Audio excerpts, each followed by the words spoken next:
Salam sejahtera pemirsa, berjumpa lagi dalam pembahasan buku Jangan Kita Melupakan Sejarah.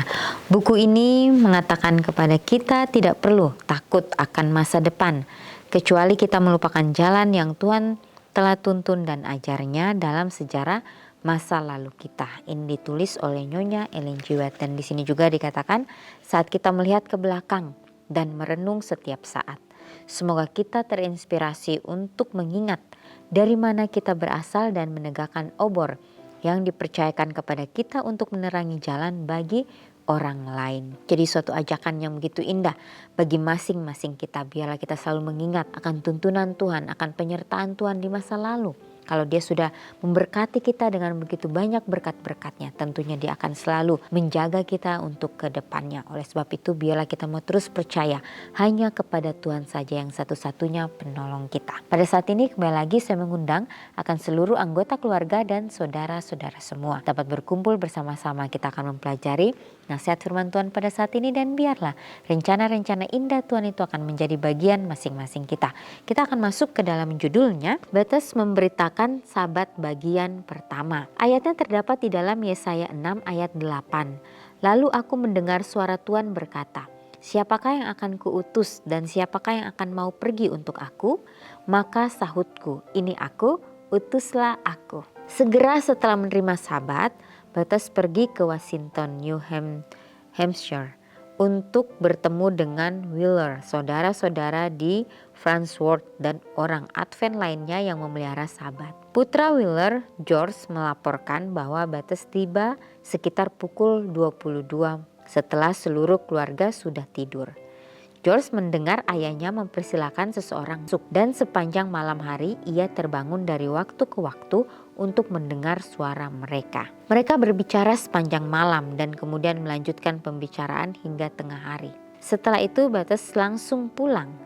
Kembali di Massachusetts, Batas bertemu James Madison Monroe Hall di jembatan yang menghubungkan kota Fairhaven and New Bedford. Pada pertemuan itulah Hall melontarkan pertanyaan yang mungkin pembicaraan selanjutnya telah mengalihkan kegiatannya sepanjang hari dan tentu saja mengubah hidupnya selamanya. Ada berita apa, Kapten Batas? Batas menjawab, beritanya adalah bahwa hari ketujuh itulah hari Sabat dan kita harus memeliharanya. Saya tidak tahu berapa lama mereka menghabiskan waktu di jembatan itu. Tetapi mengingat kebiasaan Batas itu bisa jadi berlangsung sepanjang hari. Yang kita tahu adalah bahwa Hal pulang ke rumah mempelajari Alkitabnya tentang topik itu dan memeliharanya pada Sabat berikutnya. Istrinya menyusulnya seminggu kemudian. Hal adalah orang pertama yang diajak Batas untuk memahami sesuatu yang akan membentuk kehidupan kedua pria itu sejak hari itu dan seterusnya. Karena hal tersebut, maka Hall selanjutnya sangat menghormati Batas sehingga ia menamai putra tunggalnya dengan nama Joseph Bates Hall. Sejak saat itu Joseph Bates menjadi orang yang memiliki misi dan ia tidak akan mengendurkan usahanya hingga ia berada di ranjang kematiannya. Tidak ada yang dapat menghentikannya. Pada awal tahun 1850-an, misalnya, Bates melaporkan perjalanan misi selama 5 minggu di Kanada, di mana selama lebih dari 20 hari ia berjuang melawan salju tebal dan cuaca dingin yang ekstrim. Ketika pada satu kesempatan ia mengarungi salju tebal sejauh 65 km untuk menyampaikan pekabarannya kepada sebuah keluarga yang berminat. Di waktu yang lain ia membuka lapisan es setebal 3 kaki sehingga ia dapat menemukan cukup air untuk membaptis 7 orang dalam cuaca min 34 derajat Celcius. Dan bila kita berpikir bahwa kita termasuk orang yang bersemangat, coba bandingkan. Ya, jadi suatu cerita yang sungguh luar biasa pada saat ini. Ya, jadi Batas ini memberitakan tentang hari Sabat. Ya, segera setelah menerima Sabat, Batas ini pun pergi ke Washington ya untuk bertemu dengan Wheeler, saudara-saudara di Farnsworth dan orang-orang Advent lainnya yang memelihara Sabat. Ya, setelah seluruh keluarga sudah tidur, Josh ini mendengar ayahnya mempersilahkan seseorang masuk ya, dan sepanjang malam hari ia terbangun dari waktu ke waktu untuk mendengar suara mereka. Yang mereka berbicara sepanjang malam dan kemudian melanjutkan pembicaraan hingga tengah hari. Ya, setelah itu Bates langsung pulang. Ya, jadi oleh karena begitu semangatnya mereka ini untuk terus mencari akan kebenaran firman Tuhan, sehingga mereka terus mempelajari apa maksud Tuhan di dalam kehidupan mereka. Ya, dan di sini juga Bates ini bertemu dengan James Madison Monroe Hall di jembatan yang menghubungkan kota Fairhaven dan New Bedford. Ya, jadi mereka pun bertemu di situ dan mereka mulai ya berbicara. Ya, tidak tahu berapa lama mereka berbicara. Ya, tapi yang di sini dikatakan mungkin kegiatan terjadi itu sepanjang hari dan tentu saja mengubah hidupnya selamanya. Ya, jadi ada berita apa?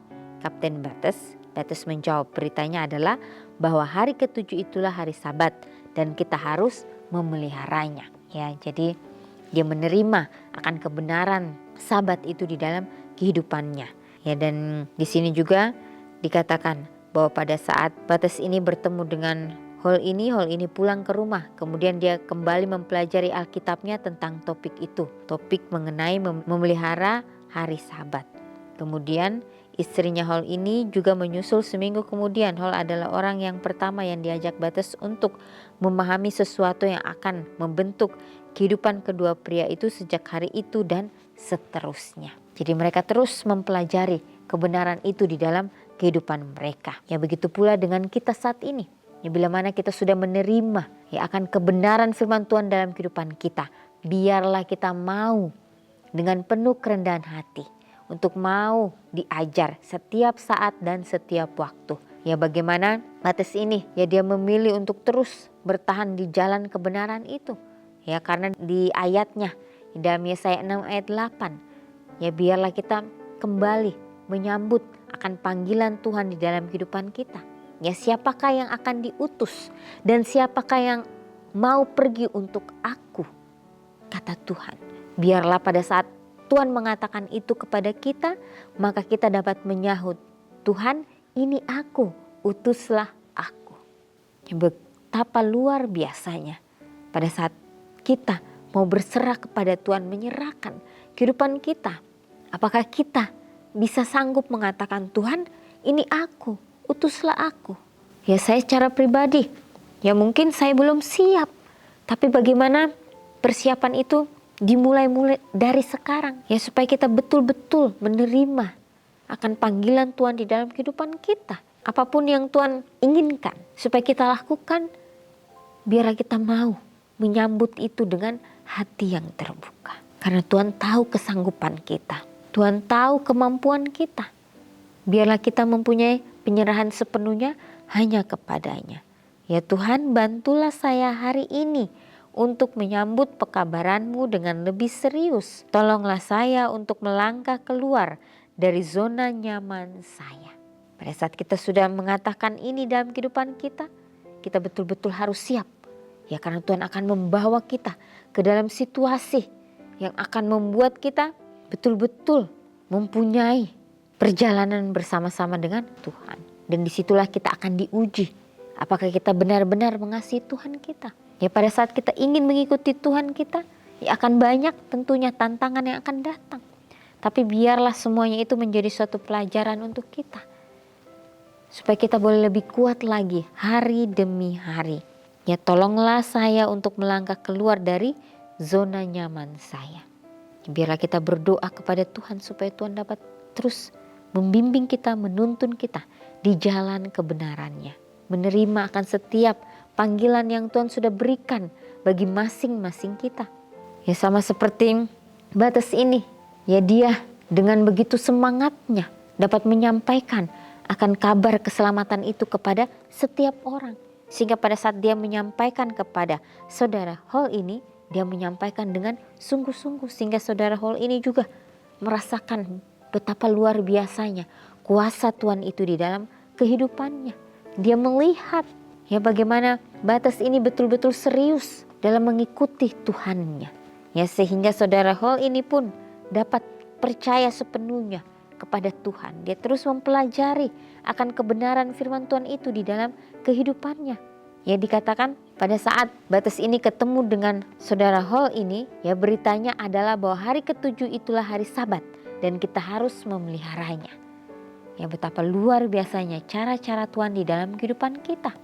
Biarlah kita mau terus mengandalkan akan Bapa kita yang ada di surga, sehingga kehidupan kita hari demi hari boleh sesuai dengan kehendaknya. Akan banyak ya tantangan yang kita hadapi ke depannya, tapi kita harus percaya kepada Tuhan. Kita akan menghadapi itu dengan penuh kedamaian kalau memang betul-betul kita mau berserah kepadanya.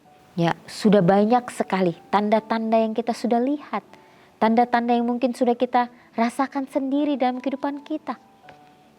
Ya jangan sampai kita lengah, karena lawan kita itu sama seperti singa yang mengaum-ngaum.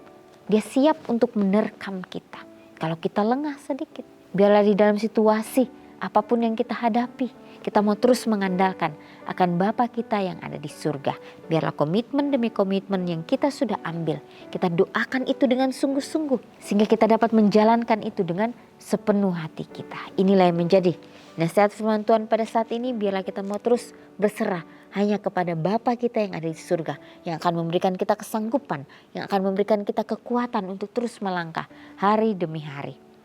Ya pemirsa, kita akan berjumpa lagi di kesempatan yang berikutnya dan Tuhan memberkati.